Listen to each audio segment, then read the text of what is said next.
datang di program pelatihan gizi bencana bagi tenaga kesehatan. Saya Nova Setiani sebagai pemateri video pembelajaran kali ini. Pada materi sebelumnya, kita belajar koordinasi penanganan gizi pada masa tanggap darurat bencana. Video kali ini saya akan menjelaskan materi lanjutan, yaitu koordinasi subklaster gizi. Setelah mengikuti mata pelatihan ini, peserta mampu melakukan koordinasi penanganan gizi pada masa tanggap darurat, yaitu koordinasi subklaster gizi. Baiklah, kita akan membahas tentang koordinasi subklaster gizi. Subklaster gizi diaktifkan oleh koordinator klaster kesehatan di masing-masing tingkatan. Pada keadaan darurat bencana tingkat nasional, subklaster gizi diaktifkan oleh Pusat Krisis Kesehatan. Pada keadaan darurat bencana tingkat provinsi, subklaster gizi diaktifkan oleh Kepala Dinas Kesehatan Provinsi. Pada keadaan darurat bencana tingkat kabupaten atau kota, subklaster gizi diaktifkan oleh Kepala Dinas Kesehatan Kabupaten atau kota. Persiapan pertemuan subklaster gizi, identifikasi mitra subklaster gizi, meliputi koordinasi dengan posko penanganan darurat bencana atau PDB untuk mendapatkan daftar kontak lembaga yang bergerak dalam pelayanan gizi. Menyusun agenda pertemuan subklaster gizi yang perlu diperhatikan yaitu analisis situasi, kesenjangan respon gizi, dan pembagian tugas. Menyebarkan undangan pertemuan yaitu undangan disebarluaskan kepada organisasi yang ikut serta dalam respon gizi agar dapat berpartisipasi dalam pertemuan subklaster gizi. Setelah persiapan masuk ke dalam pertemuan koordinasi subklaster gizi, dalam pertemuan ini dipimpin oleh koordinator subklaster gizi di masing-masing tingkatan dan diikuti oleh mitra subklaster gizi.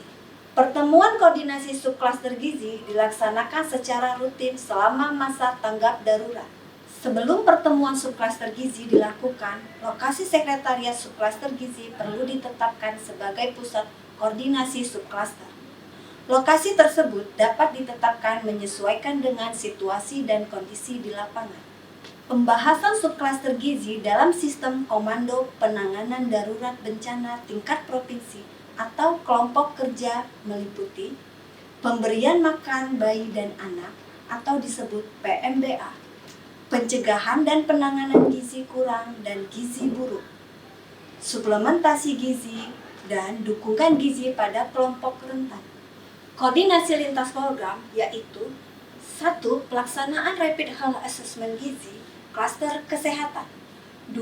Penyediaan air bersih untuk dapur PMBA dengan subklaster kesehatan lingkungan. 3. Dukungan psikososial bagi ibu hamil dan menyusui dengan subklaster kesehatan reproduksi.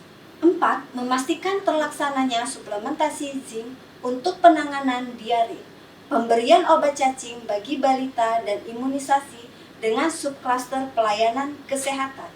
5. Pengelolaan donasi produk pengganti ASI serta botol dan dot bayi yang tidak terkontrol dengan subklaster kesehatan reproduksi. 6.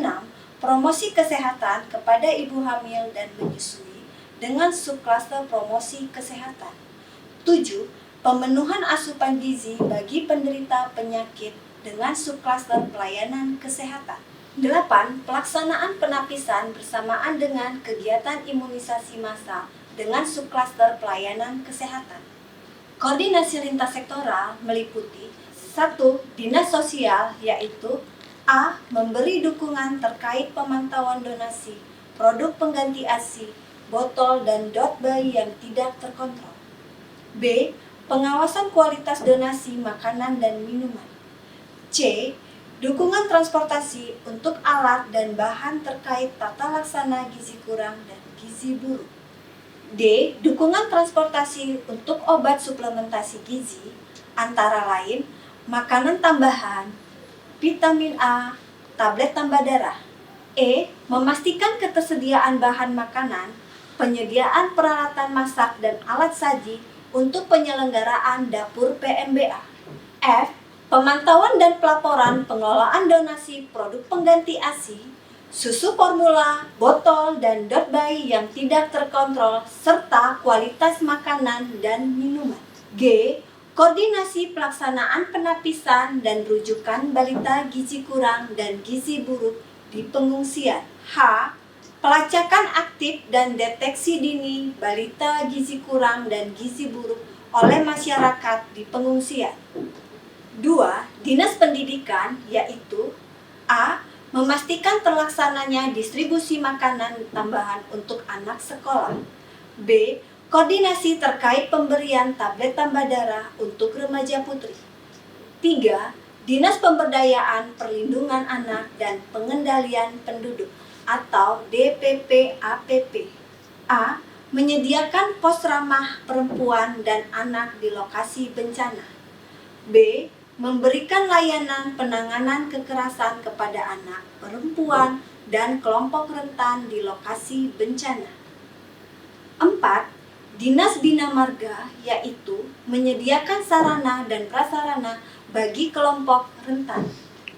5. Dinas Lingkungan Hidup, yaitu membantu menyediakan air bersih bagi kelompok rentan.